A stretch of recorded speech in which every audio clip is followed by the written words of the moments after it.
Hi, and welcome to another episode of Money Talk. Money Talk is a program podcast that talks and introduces you, my audience, to people that help other people make money. And today I've got an incredibly special guest, somebody that has made other people shine on stages worldwide. And the exciting part is that he's also a really, really great guy and my friend. So I've got two requests right now. And that is, I'd like you to share this with everybody that you know. Share it. Don't keep it to yourself. Like, love, share, and be sure to subscribe. My second request is stay tuned because I'll be right back. Linda gave me the courage, the confidence to move forward. And after I was finished with Linda K's training, I was at the next level. It's Linda K.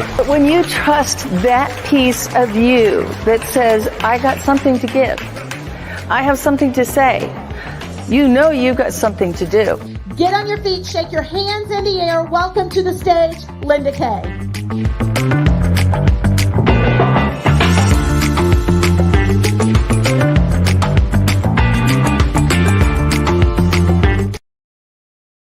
And I did promise I'd be right back, so here I am. And let me just tell you, I am so excited about who I've got coming on today. Not only is he a producer, writer, and business executive with 4 decades of experience across all the entertainment industry, he's a founding partner of THK Media.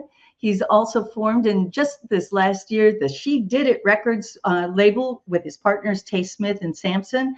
He's worked with some of the biggest names in the industry, and he ain't even done. He's getting ready to start that 4.5 decade, and I just can't wait to bring him on. So without further ado, welcome to the stage, my good friend and brother from another mother, David Harvey.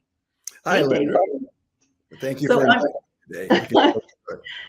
You're so welcome. I'm so excited to have you here. Now, you've been in the music industry for a while, but what I'd like to know is, people oftentimes have an inspiration, usually have an influence for what they started doing, or they could have started it earlier, or something that they saw somebody else do on stage. Who were your earliest influences? Well, I first got the music bug when I was 10 years old, of course, hearing people like the Beatles and James Brown, and which to this day are people that are just talented beyond a level you can imagine. That there's certain amounts of talent when you hear it, it's not like other talent, and you can hear it 50 years later, 100 years later, even talking of the great classical composers. It's the same thing, and that's what inspired me. It's so true. And I'm so glad you said that, because many of us think, oh, well, this is brilliant, or it's just a trend, or it just happened. But when I think it vibrates at a much, much higher level, that talent that you talked about it, the classics and the greats, from the Bachs to the Beethovens to the Beatles and James Brown. But, you did this early on, but then you decided, I'm up in Northern California. This is not where it's happening. I need to move to LA. Why? Well, absolutely. If you want to follow your dream and passion in whatever you choose to do, you need to go where it is going on. And so the choices obviously were Los Angeles, Nashville, or New York. And I chose LA because I like warm weather. Exactly. And you're a California boy from Anyway, the very right. beginning. So Right. where do you hail from? Northern California. I grew up in a small town up in Northern California, Redding, California. Redding. And everybody, that wanted to be in the music business knew you had to go to a big city. And even Bay Area is different than, you could go to Bay Area, but LA is LA. No, you know what? You're absolutely right. And I would say that LA doesn't have as distinguishable a sound, like, say, when you say, well, that's the Bay Area vibe, or that's the Philly sound, or that's the New York vibe. But LA had something else. I think in LA, you got a cross-pollination of so many talents from all different stages. Where'd you go first? In my career? Yeah. Well, the first breaks that I got, which I'm incredibly grateful for, because I'm well aware after all these years that any breaks you get are amazing. There's no such thing as is not having what they call a lucky break. And some of us had more of those lucky breaks than others, but you exactly. had one. So I moved down here, and in my 20s still, I started writing and producing for Atlantic Records, which when I think back on it now, when I know people entering the music industry in 2023, that ain't going to happen for them, you know. No, and I think a lot of people come to Los Angeles, or even, you know, with the stages that we have today, David, you know, the fact that you can publish something and get it out and have it heard and get a buzz and a vibe going for it in a whole different way than you did back in the day. And we're not talking, you know, back in the 50s. We're talking, you know, the 70s and 80s and 90s. Right. Correct. Right? Right. So 80s and 90s, you know, there was only one way for you to get your sound out there, and that was to get the attention of a record label. They came to see you at the club, right? Right. I remember these dance parties. I remember the record parties when I was working with Janet, and, you know, to get a song heard, and before it actually went out on radio, before they started publishing it, you wanted to get some feedback. You wanted to get into you wanted to get into the clubs and have people hear it and go, oh my God, I need that. I want that. Well, who are some of the big names that you were working with? Well, I had great fortune along my career. One of the first major stars that I worked with was the Pointer Sisters. And who doesn't know them and love them? Oh my God. They were amazing. I got a call from a writer that a friend had asked me he wanted to break into writing. And this goes to the aspect of always being open to helping other people do things. And he wanted to write songs. So she said, do you mind if I bring along my friend? He wants to write songs. So we wrote this song. It was a great song. And then we both went our different ways. And later I just get a call one day, and he's become a big deal. You know, he's written all these hits for all these people. And he says, can you name drop? Like Anita Baker, he had a song called "Just Because I Love You, Just Because I Do." Oh my God, huge hit. Yeah, and he was writing for all of we call them the divas at that time, all the great female singers, and so there were so many of them. Oh my God, there were so many of them. There were so many of them at that time, and I remember he just gave me Anita Pointer's address, and I drove there. And I brought along a track, finished. Wait a minute. He gives you an address. This is, you know, this is before stalker laws, David. So you drive to, and was she expecting you? Did you call her? Yes. Yeah. Okay. Oh, no, he was there. They were all there. The girls were all there. They were ready for a writing session. Oh my God. So there's the sisters. They're all waiting, and you show up. What happens? Well, I play them the song. They love it. And I give them the melody and some of the lyrics, and all of a sudden we do a rendition, we record it, and I still have that recording to this day. I don't have it with me available today to play.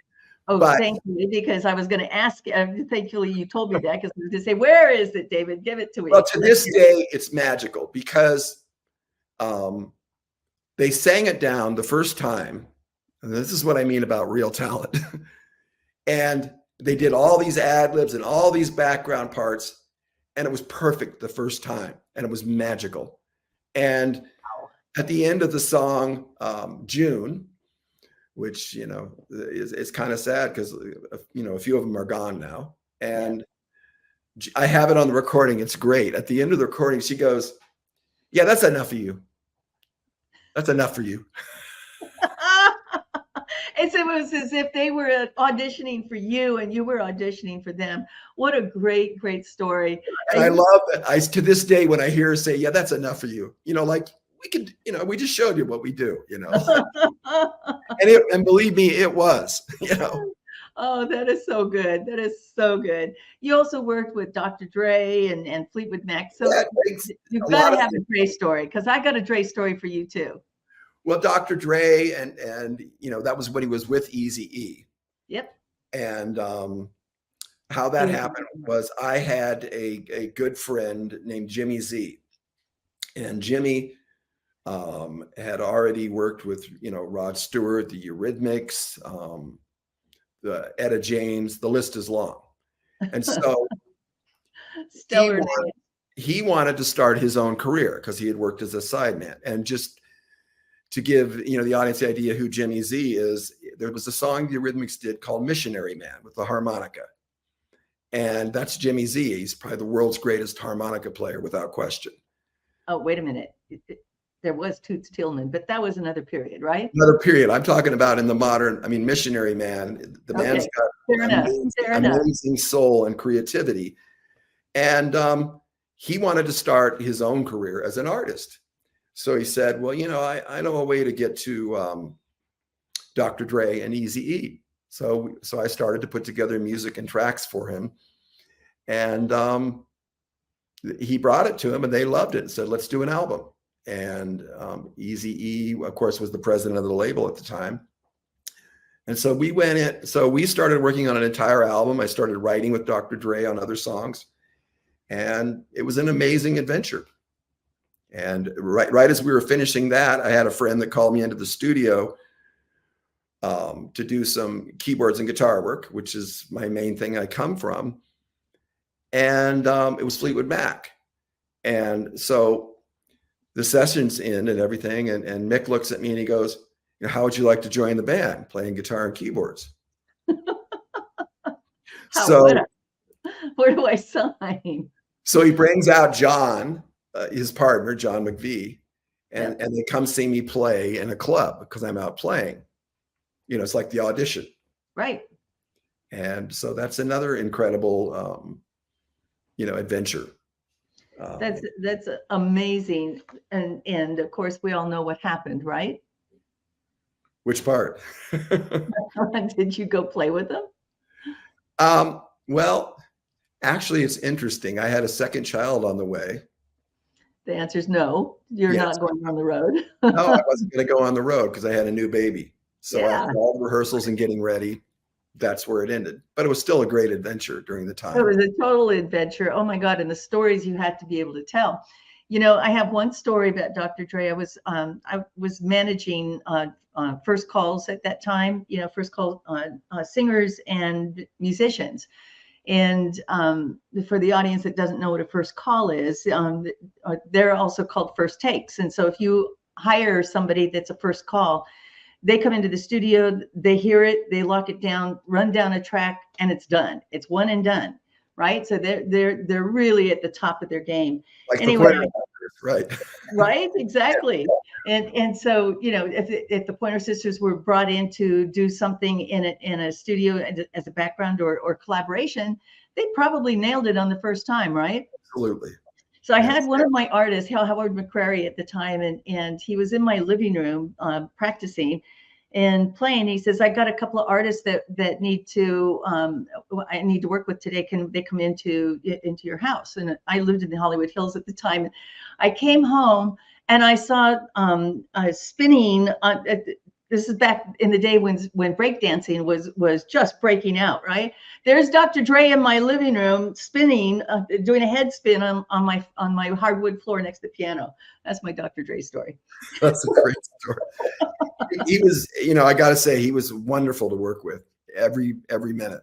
Totally genuine human being. Yes. Totally. You talked a second ago about collaboration, and I think that, all great projects really start with the collaboration. Nobody can really just take one idea, and especially on such a large world stage, and do it by themselves. You've got to have people, and in an ego-centered business, I think that one of the most important things that we do as artists is learn how to set that ego aside so that we can let the project take a life of its own. And the minute that energy starts up, it takes you to a whole different level. That helps you meet a lot of different people. Talk to me about where that took you next in a different genre. I'm gonna talk about that, but I wanted to just address what you said because it's fascinating. The most classic example of collaboration that I love is John and Paul, and how Paul would bring a song and John would go, "That's garbage. You need this." Vice versa. It's incredible because it's hard when you write something or do something to hear that. He would talk about how to make it better and how to collaborate. Better. I'm sorry. You got exactly. So the next journey in my career happened with I I made friends with a gentleman named Mendel Tropper, who happened to be my neighbor. And we started working on a script for a film. And Mendel had just finished producing a film called My Sister's Keeper, starring Cameron Diaz. And this was his first big success. Wow. And it ended up being a blockbuster, $100 million summer film. Yeah, so, just a small project. Well, he came over and he loved the music things I was doing, but he said, why don't we do something for film? Because I'm having some success in there. A little bit, don't you think? Yeah, a little bit. So we wrote a script, and then, as all people in Hollywood do, when you finish a script, you go shopping it. You try to get it to anyone and everyone. Right. So the script with musicians, right? You go out and you start shopping that song, or you go shop that song for an artist to cover it, right? It's the same. And with the script, so somebody knew somebody that knew an engineer that worked with this producer named Howard Kazan. You know, it's always somebody knows somebody that knows somebody. So they get the script to him, and I get a call from this producer, Howard Kazanjian, and I'll be honest, I had to look him up. So it turns out he was the producer on 2 of the Star Wars films and Raiders of the Lost Ark. He was a big deal. Right? He is a big deal. Yeah, he is. I mean, the things he's done have been iconic. He started out with Alfred Hitchcock as his AD. So we're talking about an icon in the film industry. And he says he likes the script a lot and he wants to get together. So we go meet in a Hollywood type dark restaurant, the old school Hollywood. Right. The Brown Derby, something classic sitting up on Sunset. It was like that. Yeah, it was that kind of thing. And so the first thing he says, which is great, I love it to this day, is, so what do you want from me? I mean, it wasn't in a rude way. No, but that's how, when you're a driver, that's what you do. You don't want to waste. I mean, I think that somebody of that caliber, anybody, that can identify with that personality type, you're talking about somebody that says, I don't want to waste my time and I don't want to be taken advantage of. So in this instance, what he's saying to you is, how can I help you? But get to the point. Right. But rather than saying, how can I help you? But so no, it's not what drivers do. So, imagine I'm young. And so I go, well, you read the script and you like it? He goes, yeah, I really like it. I really, and I said, well, we would like you to co-produce with us and help us make this film. And, of course, he was waiting to hear do you have any money? And I wasn't asking that. I was just asking him if he liked it, if he would work with us. Right. Bring value. That's what you're talking about. Bring it on and bring value. Stop asking for the things that somebody else might obviously want to ask him for, right? Yes. Back a little bit. How did he respond? And he was like, absolutely, I'm in. Let's do it. And to this day, we're very close friends. And from that first endeavor, he ended up being a partner in our company, me being David Harvey, Mendel Tropper, Howard Kazanjian. That's THK Media. Oh my God. What he said to me was he didn't really like the Hollywood scene at all, because Howard is 100% creative. He doesn't like the politics. He doesn't like the games. He started out working with Alfred Hitchcock, and that's who taught him how to make films. And then he ends up working with Spielberg and Lucas. So at the point, these names, I mean, who doesn't know these names? And to be in the presence of such greatness, what a humbling experience for you. And for listeners, I really want you to take this in for a second, because you never know where that next step is going to take you. You have to be open to that possibility. Absolutely. You also need to be upping your level at the vibrational level. And I'm going to talk about this a couple of times. And vibrational level, by that, I mean like attracts like. So when you're in that mindset, and the mindset that you're describing, which was no BS, let's go, let's find the art in this, in this instance, you attracted that. And now you produce that result in the collaboration in these three, between three brilliant minds. Three heads think better than one, right? Yes, and he was, he always brought everything right where it needed. He had a power attorney, and the power attorney gets us in touch with guess who to direct the film, Jack Nicholson. Which is like Another small name. And it just what was great for me was to see how getting to know the man and becoming friends. I mean, it's amazing life experience to be talking on a Saturday with your friend and they're telling you about how they shot Yoda in the swamp, and how they had to make it realistic because there's this little puppet up talking to everybody about life. Yeah, it's real, especially as the years start moving. And hearing him talk about working with Alfred Hitchcock, and it's just, and we became such good friends. He's such a wonderful man, and he said that he would be partners with us because he loved working with us. It was the people part. He knew we weren't on his level, but he didn't care. It was about liking people and wanting to work with people you liked, and that's huge. That's really huge, because you're talking about then something about the quality of you as a human being and your partner, that he wants to be part of that. And, again, you weren't looking for something that most people would have been looking for. It's easy to say, I've got this great idea or got this great project. All I need is, $1 million, right? right. You didn't ask for that. And that showed a whole different level and quality of a human being. We're going to talk about that a little bit later on. Where does this lead you next? Well, next, my partner Mendel had found out about this children's animated show called Hey Wordy that was having success on PBS.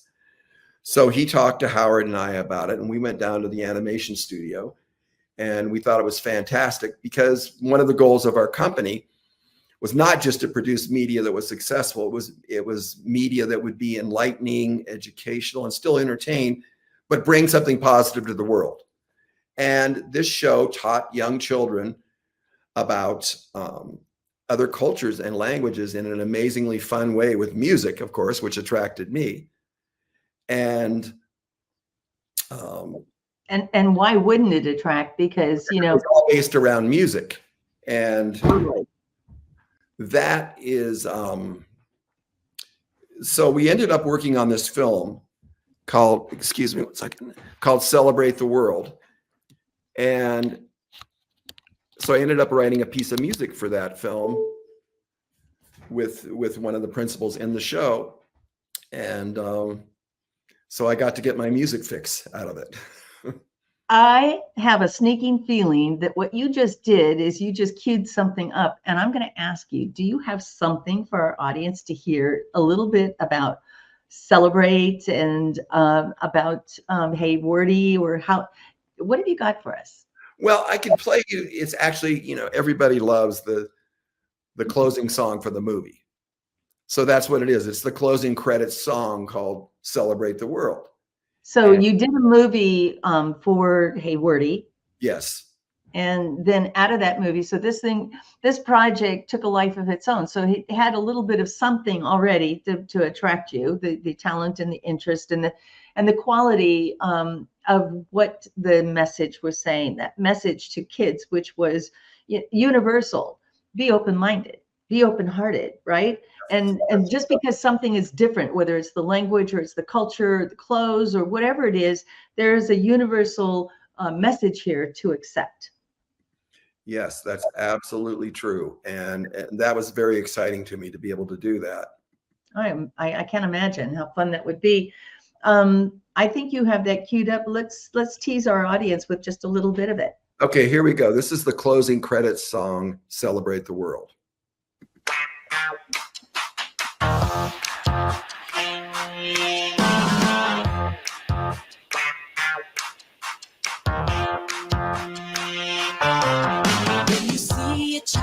Playing in the street, they don't care if you're black or white. They will let you in with an open heart. They know what's wrong or right. Celebrate, celebrate, celebrate, celebrate the world with me. Celebrate, celebrate, celebrate, celebrate the world. celebrate. You've got to celebrate, celebrate. You've got to celebrate. Celebrate, celebrate, celebrate the world with me. Celebrate, celebrate, celebrate the world with me. Celebrate, celebrate, celebrate the world with me. Celebrate, celebrate, celebrate the world. Beautiful, beautiful. Oh my gosh. And you know, sometimes when we create things, we create them with one purpose in mind, but we're going to talk about that a little bit later on about how you repurpose this song. Yes. And the show was a successful run on PBS. And the reason I think that you've had the success with this as far as you've had to date is because that message just resonates. Not just the idea of celebrate, but the idea of inclusion, which is such a trendy and popular word today, but you were doing it way ahead of trend. Yes, spectacular for young children to learn about people all around the world. You know, I think that, you know, when we think about how our music can be used and influence others, I think that as an artist, we have sort of a responsibility, don't you think, to use that voice in a way that can lift other people or show other people. Like in this instance with Hey Wordy, it's with the kids, it's with the message, it's with the animation, it's with, you know, introducing things. But you know, you've seen it happen on so many other stages. And I want you to talk about one stage that you're getting ready to step up onto. You were there pre-COVID and now post-COVID because we've got another election coming up. Talk to me about social causes and the purpose for it. Okay, so in 2019 and 20, I had come up with the idea because I was seeing all these amazing young kids become social activists and personalities. And when the Parkland kids, when that tragedy happened, about the environment, about, you know, equal rights, women's rights, you know, everything to do with making everyone equal in society and safe. And what really impressed me was these voices, these young voices, where they were just so eloquent and so motivated to really want to make change. And they weren't just voices of any kind. These were international voices. They didn't necessarily have a stage yet. So in some instances, some were using their voice with as an activist, or some that became an activist as a result of that. Is that what you're talking about? Yes. And it's just an amazing cast. I call them superheroes, young superheroes, because each one had their own voice and way that they just spoke to people. I mean, these kids ended up on the cover of Time magazine, and you know, they became social forces, and it was something different than I had seen with the previous generation. You know, because the previous generation experienced 9/11, and I think that greatly affected them, where they kind of checked out. It scared the hell out of them. And yet this generation was something different. They're like, no, I'm going to get out there and make a difference, and I'm going to get involved. And so my idea was to marry that with the music industry, which I was very familiar with, into large events that would motivate young people to vote, to be involved, by them resonating with these causes that they cared about, that these young leaders were so motivated to move forward. So we had scheduled a number of huge live events, and we had already had commitments from all of the young stars. I mean, anyone from Billie Eilish to Sean, and we had all the activists all together. So incredible project. But then this little known thing happened around the world called COVID. And it kind of just stopped the entire world in its tracks, certainly at that time.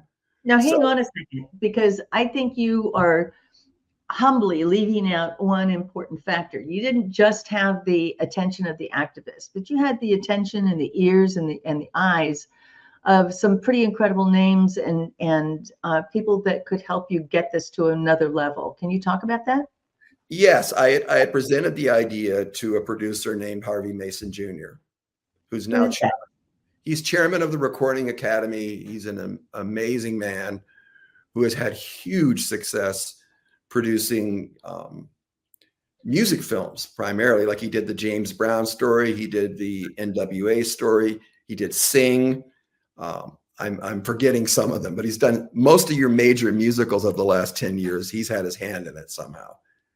And so his connection with music and media. And when I presented him the idea, he was on it in 5 seconds. He loved it. And he started moving things and bringing in all kinds of powerful people from all over the industry to be involved in it. So yes, we had the people on the top, the right people. We had the people, the talent. We had everything ready to go, and it would have been incredibly exciting. But where were you going to go with this? Where was it going to go? What stage were you going to move across? What prompted this? Well, it prompted because, seeing these young activists, I realized from studying that there always has been a lot of apathy from young people to vote and be involved about anything. I mean, whether it's at the young ages when people want to do drugs or whatever the cause is. Or they sign, like 17 people did recently and never, really bothered looking deeply at what that what the content of that was. And so there could be repercussions as well. But you're talking about the apathy and taking of the prior generation, maybe from burnout or from shock or 9/11, whatever. Whatever that reason was, there was always a reluctance for get involved. Yeah, because as far as in fact, wait a minute, stop right there, because you just said the most important thing. We can see many things happening and we can go, well, it's not my problem. I don't have to do anything about it. Yes. It's not my thing. I didn't cause that problem. You took a whole different look at this and you said there are people that are stepping up and leaning in. I want to give them a stage. They've got a voice. I want to give them a stage. That is exactly right. That's the entire motive, is to blow up these young leaders' stages and have them be able to have more influence, because it's so amazing. Oh my God, this one girl, she started out at Kayakashan. She was born in India. She lives in Canada. And she started helping with causes at 15 years old. She was going to Syrian refugee camps, trying to help the children at that young age. She's spoken at the United Nations 80 times. And it blew my mind that these young kids were doing so much. And where could their influence really show up? Where can the kids have, they turn 18 years old, they've now got the ability to have their own influence. What kind of influence are you trying to direct? I want them to lead, be the leaders of their generation, to be involved and care about things. What's the overtone message? What do you want them to tell the kids? Tell them what they're passionate about, why they're involved, their causes. Every one of them has a different cause they care about. But it's interesting to me. I just spoke with some of the principals overseeing the Parkland kids. And when they started out their cause, it was all about gun violence in schools, that it was horrible. It wasn't just about gun violence, David. I think that what they're saying is enough is enough. Enough is enough. Let's do something about it. We're tired of watching you guys do nothing. Here's the interesting thing that one of the principals of the board told me. He said they've changed their mission. It's not just about that anymore. Now it is about getting young kids out to vote. Because they realized without participation, what good does it do to just talk about the horrible things going on? Right. You're just another voice and you're just another voice in the wind. But if you have the ability to go out and say, vote this way, that has impact. Right. Well, vote with causes that you care about. If this means something to you, do something about it. Don't just, go back home and get high or whatever, go do something, go march. Generation, there's less of that. Yes, David, there is. It's completely was in our own generation. Gen Z, it's funny. I talked to a parent the other day. I said, there was a generation where they, like a lot of generations, they got into drugs and everything. She said, no, This generation, we can't get them off the tech. We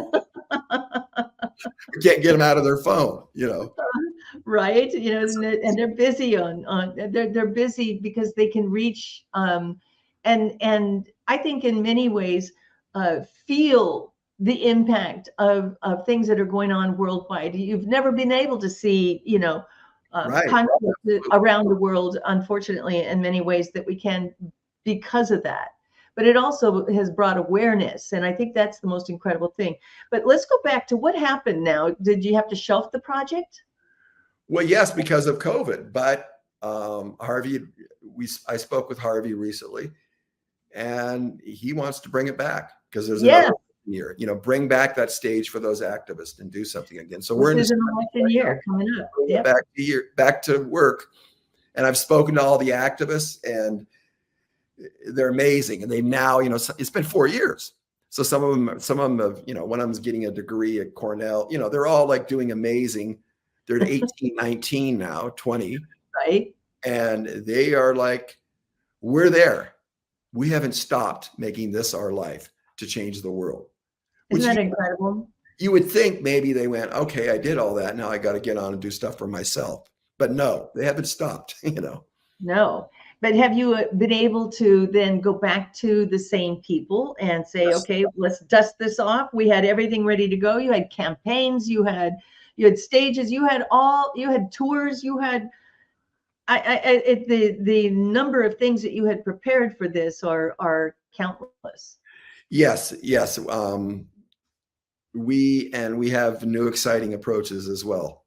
As a matter of fact, I have a call on Monday where we're talking about the next steps, but I'm very excited about it because I'm very excited because I do kind of feel like a lot of these young voices, they were getting a lot of press and a lot of stage at that time. They're not now at all. Nobody's hearing from young people. And I'm not talking about them. I'm just talking about, how the news cycle is. I mean, it's one thing over and over and over without getting into what it is, but right. And so that's it. I mean, and now we got horrible wars, and that's taking up all. But I think it's so important that these because they're the future, these young voices be heard. They are our future. They are able to become leaders of huge movements to motivate young people to want to be involved. And that's what great leaders do. And there's some amazing young kids that deserve to have even more. These are the leaders we should have in the world. These young kids with these hearts and spirits of what they can do. So I'm very excited about, being able to have the opportunity to give them that stage again. I wish you luck with that. I also know that you're not just a single project guy. You've got your fingers in a lot of different things and a lot of opportunities. One which I started to allude to a little while ago about when you create something and it's got a life of its own, can you repurpose it? And you've got another project going on. Can you talk about 2004 is not only an election year, but it's also an Olympic year. Talk to me about the project that you've got going on now. Well, this is another revive the project. When I finished the song for Celebrate the World, it was an Olympic year, and someone had heard the song and seen it, and they go, "Oh my God, that's for the Olympics. You need to go, interview Olympic people and have this song be to promote the Olympics." So it kind of sat there in the back of the project centered around former Olympians, and Correct. I mean, obviously, with this kind of a project and that kind of attention on a world stage, there have been some hit and misses with the Olympic Committee and some other things that have made them less viewed on television. And so, what was your focus with this project? I ended up speaking with a woman who has a nonprofit that's amazing called Kids Play International. And Tracy Evans, Kids Play International was an organization. She's a 3-time Olympian. I mean, she's an amazing woman. 3-time freestyle, skiing, snow skiing. And if you know anything about Olympics, that's amazing to win the gold medal 3 times, So when she finished her doing that, the next part of her life, she started this nonprofit. She's helping children in Africa and Asia with gender equality and things of play. Once again, how sports can be one of those unifying factors like music, where everyone can get to understand. And in this case, even in other parts of the world, for boys to understand that girls are their equal as well. And so because of her being in the Olympic world, the Olympics is coming up next. She said, oh, this is incredible for the Olympics, because what the program is going to be about, Celebrate the World, is it's going to be about the Olympic values. And the Olympic values are excellence, friendship, and respect, which is something that is incredible, and so needed today, because excellence is an incredible thing when people strive to not just do something good or good enough, but they strive for excellence. And well, you've got to have that to be on an Olympic stage. You've got to have that to be in the center stage, whether you're in theater or in film or behind the camera. It doesn't make any difference. That level of excellence is something that's so critical and important. But I have a question. I just want to know, can you show us a tease of this video that you're working on? I know that you're not completed with it and you haven't gotten clearance for everything, but for those that you have, do you have a little sample that you can show us? A little bit to give you an idea of the project. I think we're ready to go. All right. Being in the Olympics, that experience will be with me for the rest of my life. No one really cares what flag you're wearing or what country is on your back. All those athletes have respect for each other, that they made it to this point. Everybody in your life that you meet is going to bring something to inspire you or leave a memory with you. Celebrate the world and enjoy it. Let's celebrate the world. Celebrate the Celebrate, celebrate, celebrate. There you go. Oh my God. I was like, I want more. Celebrate the world. Oh my goodness. David, this is such an exciting project, and I really want to wish you all the best in all your successes. But you didn't just get there by thinking, okay, I want to work on this and I want to do on that. You have some guiding principles that have led you through this process, and it's led you to the right people to work with. I know that you wrote something called the 7 Principles. And for those that are listening and those that are watching, we're going to drop in just a small gift on those 7 principles. And I guess I'm going to have you back because we're almost out of time. But in this instance, what are one of the most important guiding principles that has guided you from this project to the next and inspiring you to work with others? What are some of the things that are so important to you? Well, the first principle, which guides everything else, is the principle of, and these are things I've learned from very smart people through the years, is a principle-centered life. And what that means specifically is gratitude versus entitlement, which is huge. If you wake up every day and you're grateful, not entitled, character versus personality, hard work versus gratification. Principles have to be more important, believe it or not, than family, friends, religion, money, work, pleasure, any of those things. Because people have done terrible things in the name of religion, which aren't principle-centered. No, not at all. But you're talking about the level of honesty and excellence, what you were just talking about in the Olympics. Yeah, fairness, integrity, excellence, as we talked about, self-awareness, courage, accountability, generosity. Accountability? What's that? Right. Be conscious every day of the decisions you make, no matter how big or small. Do the right thing when no one else is looking. And that kind of sums up the principle-centered life. And I'll just talk about one other of the rules is be responsible, and you break that into response-able. And that just means bad things can happen in your life, and you have to train yourself in any situation of being able to be proactive and not reactive, be calm and thoughtful, not angry and devastated. I mean, it's an attitude of how you respond that makes the difference in how things turn out. I just watched the president give a speech, to Israel saying, I know you're really angry and it's horrible things that happened. And yet he said, but don't make them be measured. Don't let the anger and rage control your thoughtful decisions, which I thought was fantastic for that rule.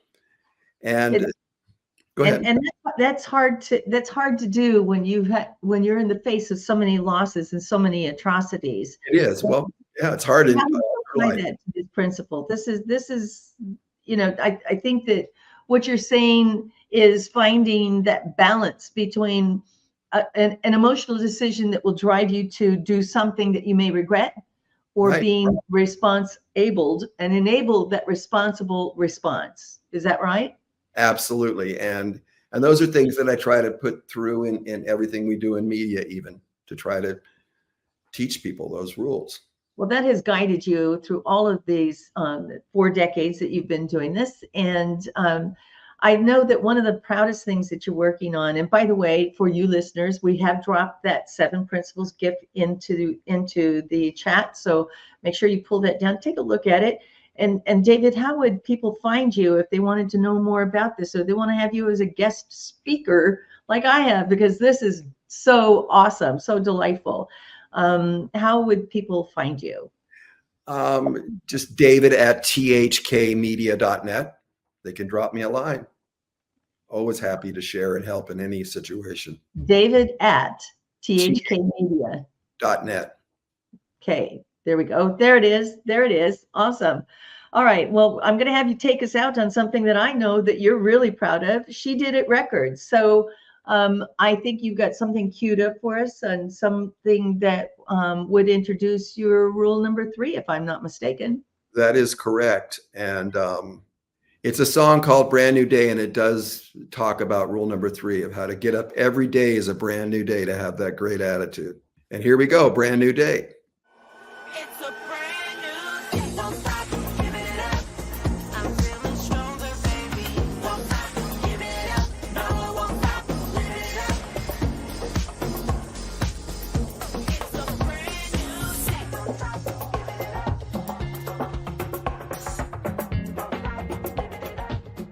Well, that was awesome. David, thank you so much for joining us today. I really can't thank you enough for all of the wonderful, wonderful things, the blessings, the messages that you've given, and the excitement that I know our audience is going to feel today. So thank you for being my guest today. Thank you. That's it. That's another wrap. And I got to tell you, today was a very exciting day. And I hope that all of you enjoyed the broadcast just as much as I did. Join us again. See you soon. Do you like to talk about money? If you do and you'd like to be a guest, contact me at lindak360.com.